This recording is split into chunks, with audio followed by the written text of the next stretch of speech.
que estão participando. Abençoe que seja uma aula bem agradável e que nós possamos aprender cada vez mais de Ti. Em nome de Jesus, amém. Amém. Começou a gravar no meio da sua oração. Dá um bug, né? De repente alguém entra falando inglês aí. Então tá bom. Gente, o negócio é o seguinte. Hoje a gente segue aí na nossa série falando sobre o reino de Deus.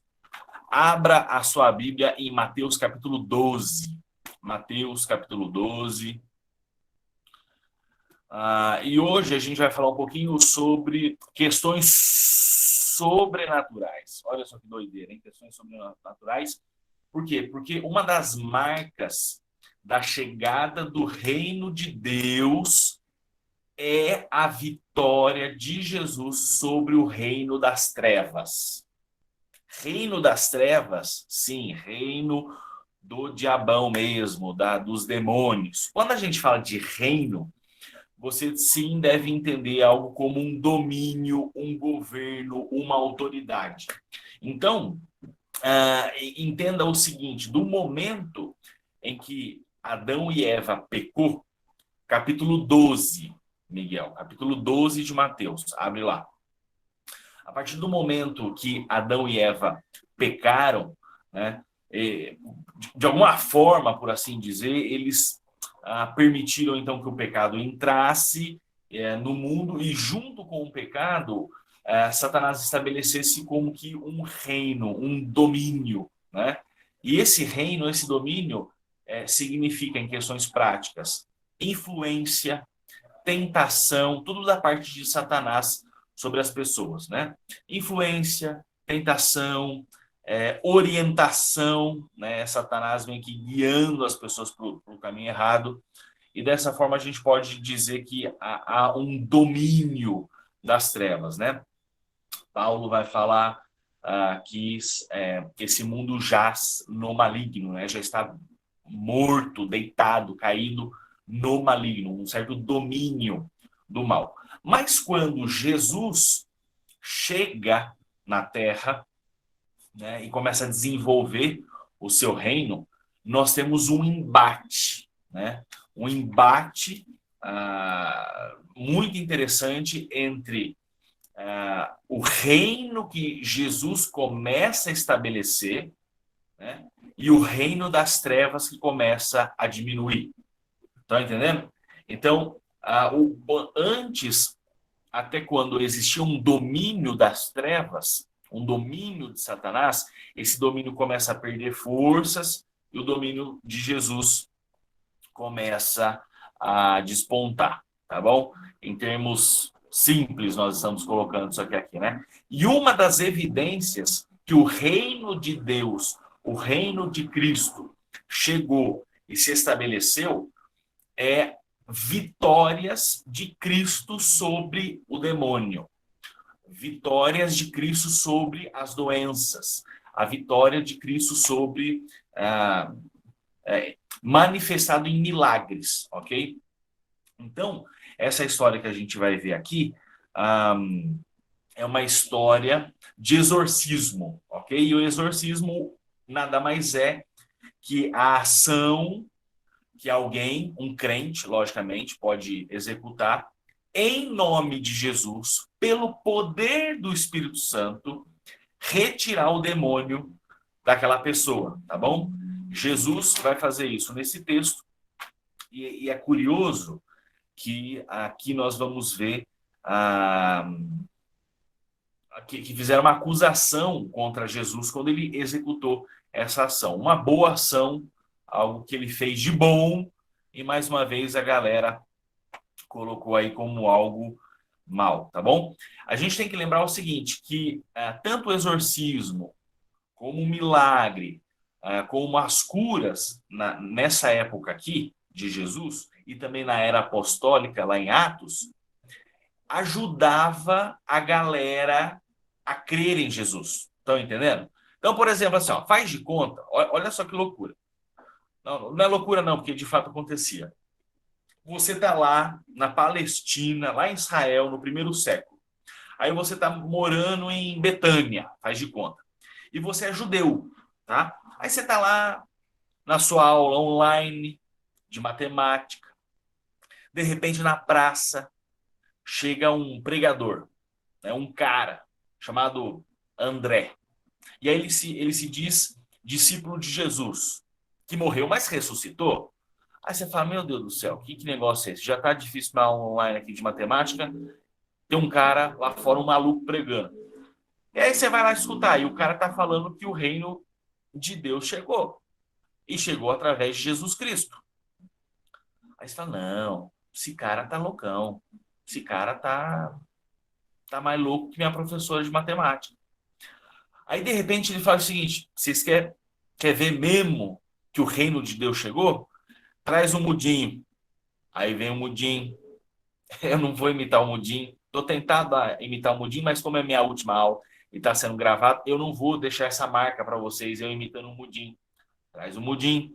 Aí todo mundo fica vendo, fala, Jesus, cara, quer dizer, nossa, o que vai acontecer? Aí André bota a mão na cabeça do mudinho e ora pelo mudinho. E o mudinho começa a falar. O mudinho que era mudinho deixou de ser mudinho. E aí ele fala o seguinte, olha, isso aqui é a prova do que o que eu estou falando é real. Isso aqui é a prova verdadeira de que eu tenho autoridade, de que Jesus morreu e ressuscitou, e a prova é que esse mudinho, que antes era mudinho, agora está falando. Então, tudo que era milagre, tudo que era manifestação de exorcismo até mesmo, era uma forma de provar a autoridade da mensagem. Vocês entenderam essa parte? Entenderam? Milagre, manifestação, era prova cabal de que o reino de Deus chegou. Alguém quer ouvir o mudinho?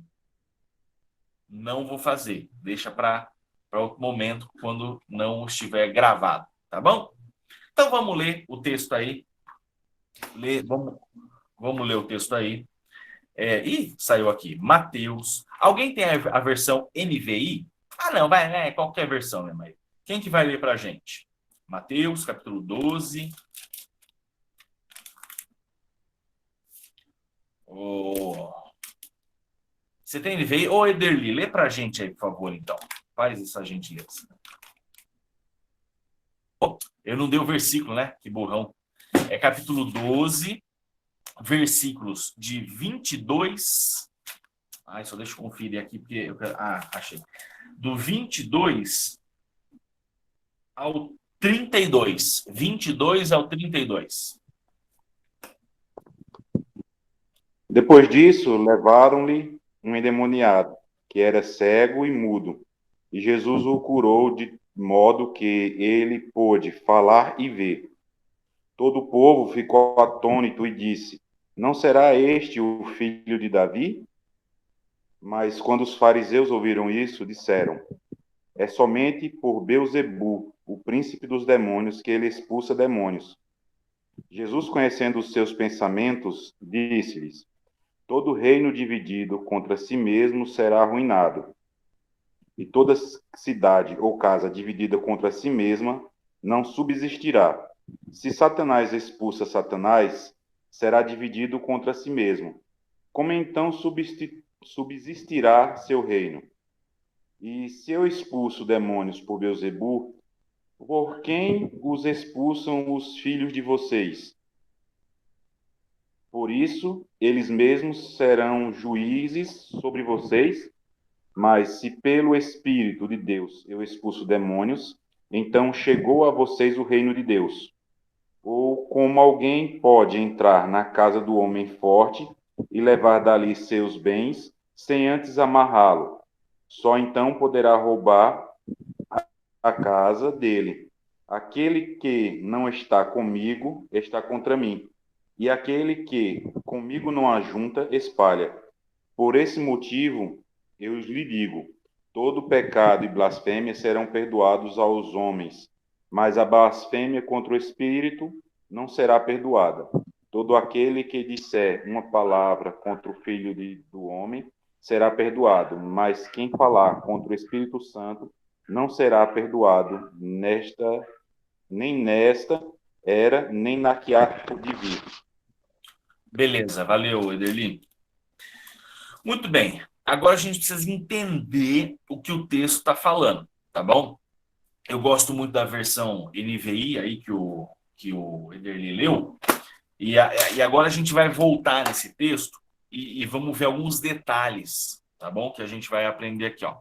Então, lá no versículo 22, que o Ederli começou lendo, a gente vê que esse homem que é trazido até Jesus, ele era cego e mudo. Então, cara, você imagina a situação da pessoa. Ela não enxerga. Imagina você, se coloca nessa situação. Você não vê e você não fala. Então, pelo menos dá a entender que pelo menos a pessoa escutava, né? Você já se imaginou cego e mudo? Cego e mudo. Tenso, hein? Tenso. Então, nós temos aqui uma deficiência física, né? Mas, somado a isso, esse cara que estava doente também estava possesso, ele tinha um demônio no corpo. Olha que loucura. Olha a situação da pessoa, tá? Só que acontece, estava possuído por um demônio, Jesus o curou, certo? Ele cura. Isso significa que esse demônio é retirado da pessoa. E não só isso, ao que a gente pode entender aqui, é que ó, esse espírito maligno causava a cegueira e a mudez, né? Então, uma vez que esse demônio foi retirado, a pessoa voltou a falar e voltou a enxergar. Olha que situação mais deplorável. E aí tinha uma multidão assistindo isso quando Jesus curou a pessoa. Essa multidão, lá no versículo 23, diz que ela ficou admirada. E aqui a palavra admirada tem a ideia de ficar pasma, ficar atônito. Sabe quando você vê um treco e você fala, caraca, meu, que coisa louca, que bagulho louco. Foi mais ou menos essas expressões que lá no primeiro século os judeus falaram, né? E aí eles fizeram uma pergunta. Será que será que este homem é o filho de Davi? Eles ficaram admirados e falaram, cara, será que esse é o filho de Davi? Filho de Davi, na cabeça do judeu, tem a ver com o Messias, certo? A expressão filho de Davi tem a ver com o Messias. Então, quando eles perguntaram, será este o filho de Davi? Eles estão quase que perguntando, eles estão praticamente perguntando, esse cara é o Messias? Mas, de fato, eles estavam na dúvida. Por quê? Porque a forma que eles perguntaram, eles estavam esperando uma resposta negativa. Como que a gente sabe disso? Por causa do grego. Olha só o grego aí, né? O texto original foi escrito em grego. E a forma que essa pergunta ela está escrita é uma pergunta retórica, quando você faz a pergunta já sabendo a resposta. E a resposta esperada para esse tipo de pergunta é um não, mas com uma possibilidade de sim. Entendeu? Então para resumir, a resposta que eles estavam esperando era um não, não, não é não, o Messias. Mas pode ser. Não é, mas pode ser. Isso demonstra que realmente eles estavam em dúvida de quem que era Jesus Cristo. 24. No entanto, aqui na NVT fala, no entanto, olha para o texto, no entanto, quando os fariseus souberam do milagre, então os fariseus realmente ficaram sabendo que aconteceu um milagre. Não havia dúvida quanto ao milagre, eles ficaram sabendo do milagre. Disseram, olha só a maldade desse povo, gente. 24. Ele só expulsa demônios porque seu poder vem de Beelzebu, o príncipe dos demônios. Beelzebu é uma palavra que vem de uma expressão que é Baal-Zebub. Baal-Zebub vem lá de 2 Reis, capítulo 1. E esse Baal-Zebub é uma referência a Satanás mesmo, tá bom? Então, o chefe dos demônios, o rei dos demônios, é o diabão mesmo, tá? Então, o que os caras estão falando aqui é o seguinte, Jesus está... gente, olha essa acusação. Jesus está expulsando o demônio pelo poder do demônio. Jesus está expulsando demônios pelo poder de Satanás. Olha a doideira, olha que loucura. Jesus conhecia os pensamentos, agora 24, 25. Jesus conhecia os pensamentos deles e respondeu. E aqui vem algo bastante interessante para a nossa vida. Jesus conhece os pensamentos. Vou repetir. Jesus conhece os seus pensamentos. Jesus conhece os meus pensamentos. Você pode mentir para o seu pai, para sua mãe, para qualquer parente seu, mas Jesus conhece os pensamentos. Você pode fazer alguma coisa escondida e depois se defender falando, não, não fui eu. Ou você pode falar uma coisa e ter pensado outra.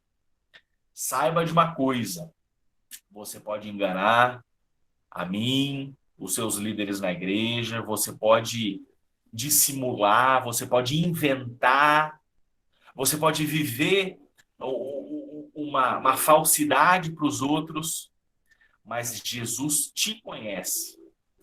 E se você acha que está enganando a todos, inclusive a Deus, você está enganado. Deus conhece os seus pensamentos, né? Tem muita gente que acha que engana a Deus, mas não engana. Você pode ir na igreja, cantar, tocar, se divertir, jogar queimada na UPA, né? Ter um bom comportamento com a galera lá, tudo bonitinho, tudo pimpão, mas Deus conhece o seu coração, né? Então, tome muito cuidado, porque cristianismo verdadeiro, relacionamento com Deus, não tem a ver com mera casca, mera aparência. Tem a ver com que realmente você vive no seu íntimo. A Bíblia fala que a boca fala do que o coração está cheio, né? Então, o seu interior aflora, demonstra nas atitudes. Você pode até simular atitudes, você pode até fingir coisas, mas no fundo, Deus sabe quem é você. Você pode até fingir, mas Deus sabe. Então tome muito cuidado e você precisa constantemente avaliar se você é um crente verdadeiro, porque você pode enganar todo mundo, mas não enganar o próprio Deus, tá bom? Então fica aqui a primeira aplicação para nós, primeiro, fique esperto aí da nossa manhã. 25, versículo 25. Jesus conhecia os pensamentos deles e respondeu. Olha o gás passando. Olha o gás. E respondeu: todo reino dividido internamente está condenado à ruína. Jesus ele começa a dizer, olha, isso daí que vocês estão falando não tem nada a ver, não. Porque uma cidade ou uma família dividida contra si mesma se desintegrará. 26. Se Satanás expulsa Satanás, está dividido e luta contra si mesmo. Seu reino não sobreviverá. Ele está falando o seguinte, gente, não faz sentido a acusação que vocês estão colocando contra mim, porque se Satanás lutar contra ele mesmo, o reino dele não vai sobreviver. Se uma cidade lutar contra ela mesma, quando isso acontece, isso se chama guerra civil. Você pode pesquisar depois sobre a guerra civil americana, lá do século XIX. Século XIX, guerra civil americana. Mais de 500 mil de soldados mortos. Coisa horrível. E o que é uma guerra civil? E a guerra civil americana? É o povo americano lutando contra o povo americano. É uma guerra interna. A mesma coisa acontece na Líbia. Existe uma guerra civil lá dentro. Guerra civil na Síria. Terrível. E na África, vixe Maria. É terrível. Muitos países lutando não contra outros países, mas interno, né? Uma guerra civil interna. E não tem guerra mais triste que isso, porque é o próprio povo lutando contra si. E aí o que acontece? Pura destruição. Pura destruição. E é por isso que existem palavras aqui como desintegrará, não existirá, destruição. Toda briga interna causa destruição. E aqui ele cita uma cidade ou família dividida contra si mesma, não contra si mesma se desintegrará. E aqui vem a nossa segunda lição para esta manhã. Uma família que briga é uma família que tem alta possibilidade de se desmanchar, desintegrar, destruir. Então, o foco do texto não é familiar, não é tratar de famílias, mas é algo muito interessante que a gente pode aprender também desse texto. Tome muito cuidado com o início de brigas dentro da família. É claro que uma briga aqui e acolá, entre irmãos, isso acontece, né? É normal no sentido de corriqueiro, no sentido de acontece mesmo. Mas toma muito cuidado se você for um brigão dentro da família e você gostar de ficar dividindo pessoas. A palavra de Deus diz que isso não é bom, que isso destrói uma família, tá bom? Eu não vou dar mais ênfase nisso, porque não é o foco do texto, tá? E aí ele segue dizendo aqui, ele diz o seguinte, 27 agora. Até aqui, deixa eu fazer uma pausa. Até aqui, alguma pergunta? Alguma questão?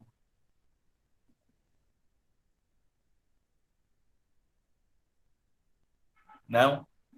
Nem o Mudinho. O Mudinho não quer fazer pergunta. Tá bom, então. Versículo 27, que diz o seguinte. Se eu, aqui Jesus falando, né? Se eu expulso demônios pelo poder de Beelzebul, o que dizer dos seus discípulos? Eles também expulsam demônios, de modo que condenarão vocês pelo que acabam de dizer. Jesus está falando o seguinte, não, pera lá.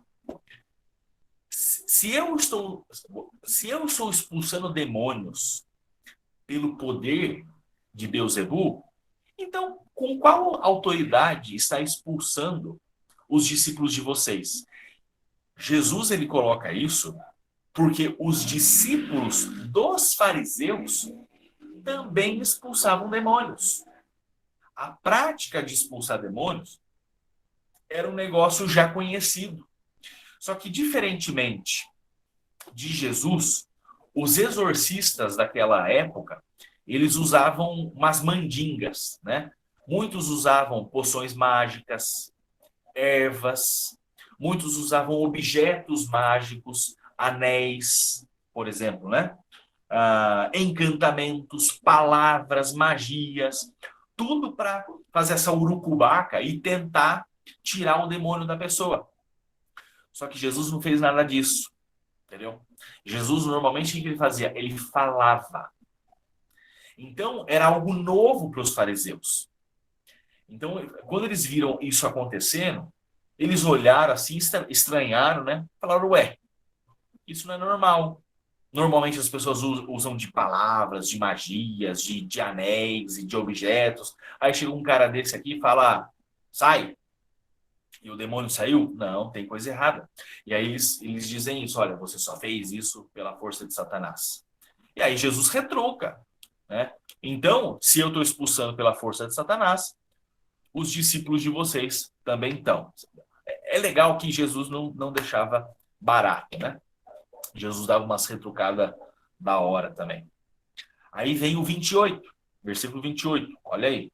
Mas, se expulso demônios pelo Espírito de Deus, olha só, aqui Jesus revela da onde vem a autoridade dele para expulsar demônios. O Espírito de Deus, o Espírito Santo. Jesus expulsava pela autoridade, pelo poder também do Espírito Santo. Mas, se expulso demônios pelo Espírito de Deus, agora vem, então o reino de Deus já chegou até vocês. Aqui está a declaração de que o reino de Deus havia chegado. Jesus está falando, estão vendo que eu estou expulsando demônios pelo reino de Deus? Isso é pelo Espírito Santo? Isso é prova, isso é marca, isso é característica de que o reino de Deus está se estabelecendo, o reino de Deus chegou. Isso significa que o reino de Satanás está perdendo forças, está sendo afastado, expulsado, diminuído, mitigado. Olha que palavra bonita, né? O reino de Deus chegou até vocês. O reino de Deus está se estabelecendo. Versículo 29. Afinal, quem tem poder para entrar na casa de um homem forte e saquear seus bens? Somente alguém ainda mais forte, alguém capaz de amarrá-lo e saquear sua casa. Aqui Jesus ele conta uma pequena parábola, uma pequena historiazinha, né? Afinal, quem tem poder para entrar na casa de um homem forte e saquear? Aqui ele está montando o cenário de uma casa, que dentro dessa casa mora um homem muito forte, um cara fortão, assim, musculoso, tipo eu, né? E aí, para um ladrão poder entrar nessa casa e roubar os bens, primeiro você vai ter que dar um jeito no dono da casa, né? O dono da casa é um cara forte pra caramba.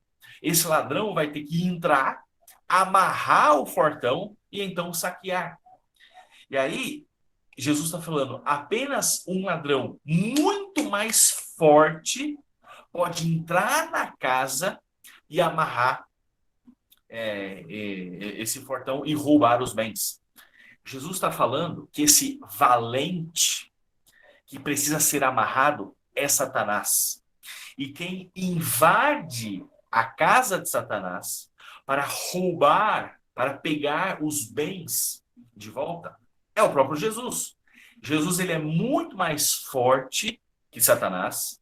E o que ele está querendo dizer é o seguinte: Jesus, que é infinitamente mais forte que Satanás, invadiu o reino de Satanás, dominou Satanás e saqueou os seus bens. Quem são os bens de Satanás que Jesus tomou para si? As pessoas. As pessoas. Porque Satanás tinha o domínio sobre as pessoas. Jesus invadiu o reino das trevas, isso Colossenses vai falar, eu não estou fazendo alegoria não, viu, Rubinho? Quando você chegar no... você já deve ter estudado sobre alegoria, cuidado na interpretação, mas Colossenses vai falar isso, que Jesus invadiu o reino das trevas e nos sequestrou, nos raptou, nos transportou do reino das trevas para a luz. Foi isso que Jesus fez, um sequestro, um roubo, né?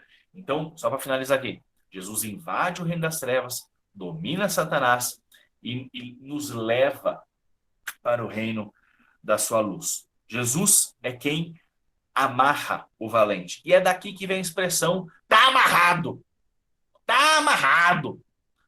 Mas essa expressão não vale de nada, tá bom? Não vale de nada.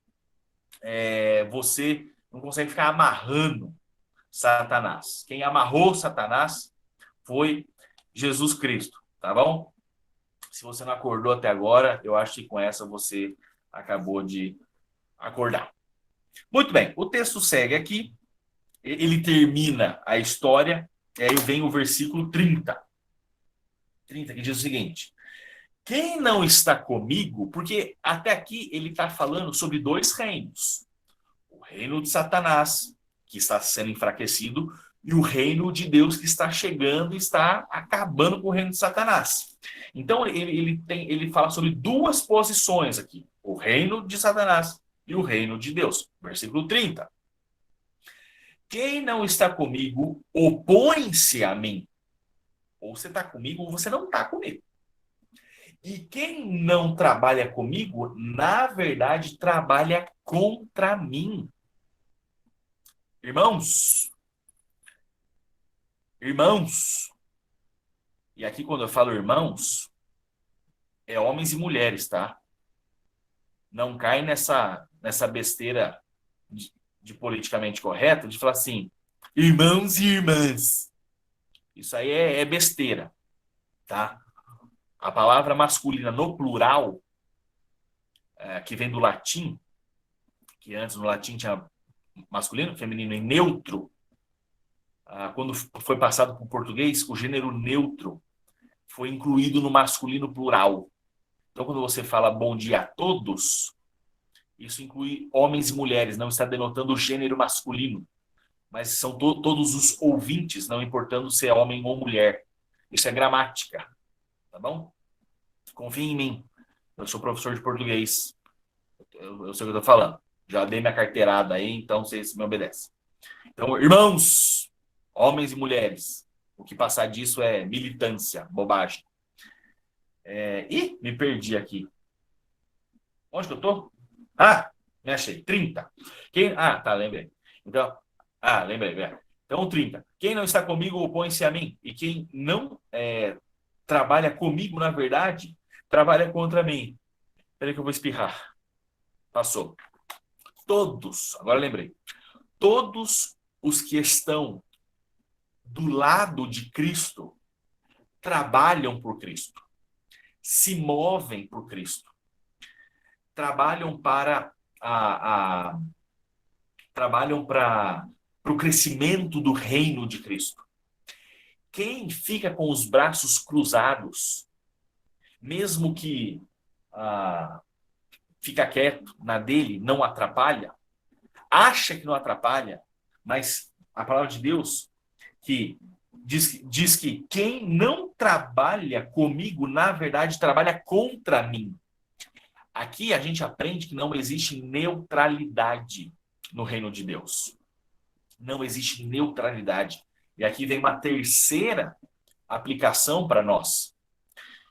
Ou você está de um lado, ou você está do outro. Ou você pertence ao reino de Deus, ou você pertence ao reino das trevas. Ou você é filho de Deus, ou você é filho de Satanás. Eu vou repetir. Ou você é filho de Deus, ou você é filho do diabo. Nossa, que pesado. Não sou eu que estou inventando. A Bíblia nos ensina isso lá em 1 João. 1 João nos ensina que só existe filho de Deus e quem não é filho de Deus é filho do diabo.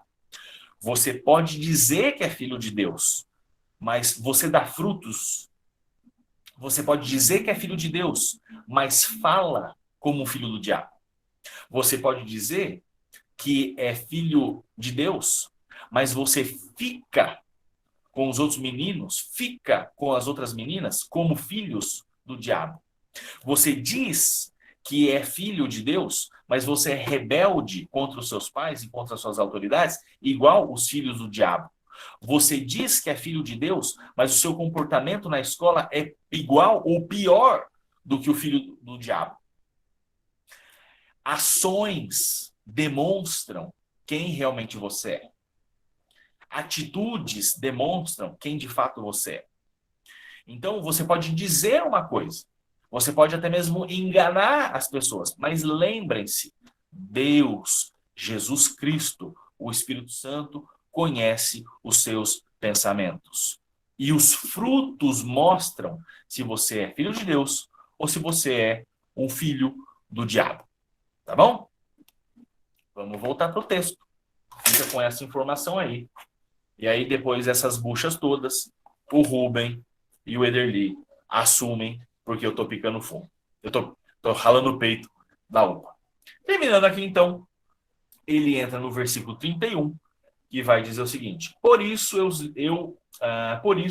eu lhes digo, todo pecado e toda blasfêmia serão perdoados, mas a blasfêmia contra o Espírito não será perdoada. Quem falar contra o Filho do Homem será perdoado, mas quem falar contra o Espírito Santo não será perdoado nem neste mundo, nem no mundo por vir. Calma, muita calma nessa hora, muita hora nessa calma. O que Jesus está falando aqui? O que é a famosa blasfêmia contra o Espírito Santo? Eu vou confessar que a nossa lição ia até o versículo 29. Mas como essa questão da blasfêmia do Espírito Santo gera muita confusão, eu estiquei até aqui. E com isso a gente encerra a nossa aula. Blasfêmia, eu vou falar o que é blasfêmia contra o Espírito Santo, depois a gente vai ilustrar, porque o próprio texto ilustra o que é isso. Blasfêmia contra o Espírito Santo é atribuir uma obra do Espírito Santo ao diabo. É dizer que algo de bom que o Espírito Santo que fez, na verdade, foi o diabo que fez. Por que eu estou dizendo isso? Porque o texto mostra isso. Jesus expulsou o demônio, correto? Jesus expulsou a cegueira, expulsou a mudez. E aí, isso foi feito através do Espírito Santo, por meio do Espírito Santo. Por meio não, né? Foi por meio de Jesus, pelo poder do Espírito Santo. Isso está no versículo 28. Mas se expulso demônios pelo Espírito de Deus, então o que Jesus fez foi pelo Espírito Santo. Jesus fez algo pelo Espírito Santo, mas aí os fariseus falaram, não, isso aí foi feito por Satanás. Peraí. Então você está dizendo que essa obra que o Espírito Santo fez foi obra do diabo? Isso se chama blasfêmia do Espírito Santo. Quando algo de bom que o Espírito Santo fez é creditado ao diabo. Isso é uma blasfêmia. Blasfêmia significa ofensa. Ok? De forma simples. Então, notem, algo realizado por Jesus. Então, quando Jesus realizava, e era claro, era óbvio, as pessoas viram o milagre, viram Jesus realizando, era algo inequívoco, algo claro. E as pessoas olharam aquilo e falaram, não, Jesus fez isso pela força do diabo. Isso era blasfêmia. Isso é um pecado imperdoável. Muitos acreditam que essa blasfêmia do Espírito Santo, ela só pôde ser cometida na época de Jesus. Porque Jesus realizava pelo Espírito Santo e as pessoas acreditavam isso a Satanás. Então, como Jesus não está mais aqui, muitos acreditam que não é possível mais blasfemar contra o Espírito Santo, porque Jesus não está mais aqui realizando obras. Outros acreditam que sim, é possível blasfemar contra o Espírito Santo, mas nenhum crente é possível blasfemar contra o Espírito Santo, porque reconhece que essa obra maravilhosa, essa ação miraculosa, de fato vem de Deus. Então, se você é crente de verdade, fique tranquilo, porque você nunca vai blasfemar contra o Espírito Santo. Você nunca vai ter um pecado imperdoável, porque você já é crente e todo pecado que você comete é perdoado por Deus. O pecado do Espírito Santo vem da incredulidade. O pecado contra o Espírito Santo, não do Espírito Santo, né? O pecado contra o Espírito Santo parte de um coração duro, parte de uma falta de fé, parte da incredulidade. E nós temos fé. Nós somos crédulos, né? Nós somos incrédulos. Então, é impossível que um crente verdadeiro, tanto daquela época como hoje, blasfeme contra o Espírito Santo. Tudo que o Espírito faz, nós atribuímos sim ao Espírito Santo e damos graças a Deus por ele. Tá bom? Então, duas formas que os teólogos aí entendem. Ou blasfêmia contra o Espírito Santo só foi possível naquela época, por conta de Jesus estar operando o milagre, ou, né, ou se pode ser, se pode existir a blasfêmia contra o Espírito Santo hoje, isso só é exercido entre os incrédulos, tá? Então, se você é crente, então você nunca pecou dessa forma, todos os seus pecados são perdoados por Deus. Gente, uma última questão aqui que eu quero colocar de forma muito breve é o fato de Jesus Cristo realmente e Deus curar. Né? O texto fala de cura. Então, nós podemos sim orar pedindo cura.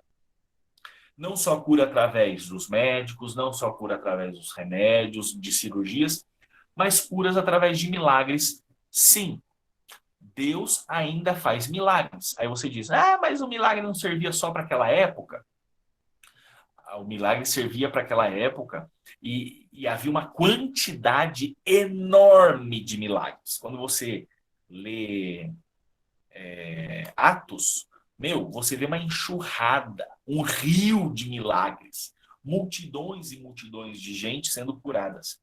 Mas hoje em dia, você tem uma quantidade menor de curas, de milagres, mas eles acontecem, tá? Eles acontecem. Beleza? Então você pode orar por cura, por restauração, por milagre, não tem problema, tá? O fato de você orar não significa que vai acontecer, mas é válido orar sim. Estamos encerrando nossa aula. Alguma dúvida, alguma questão? Diga agora ou cale-se para sempre.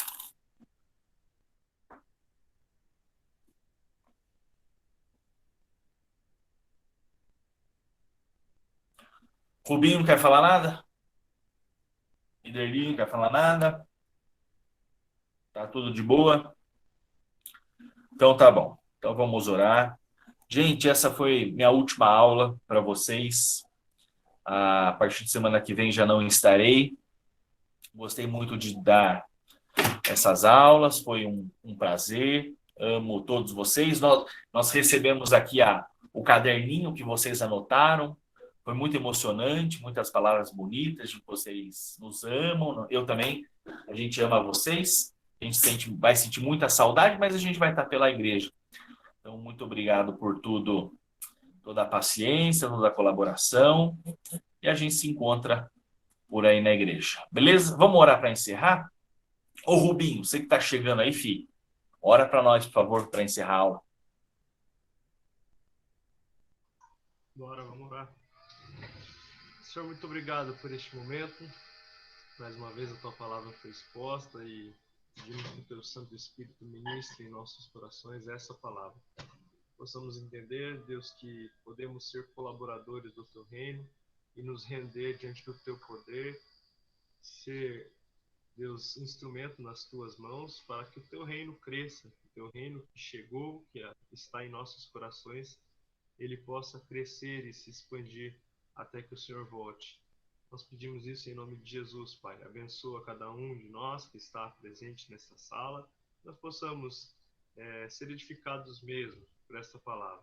Que o teu nome venha crescer a cada dia e que nós vivamos uma vida que louve e engrandeça o teu santo nome. Assim nós oramos, em nome de Jesus. Amém. Amém. É isso aí, meu povo. Até mais. E bom domingo e boa macarronada. Tchau.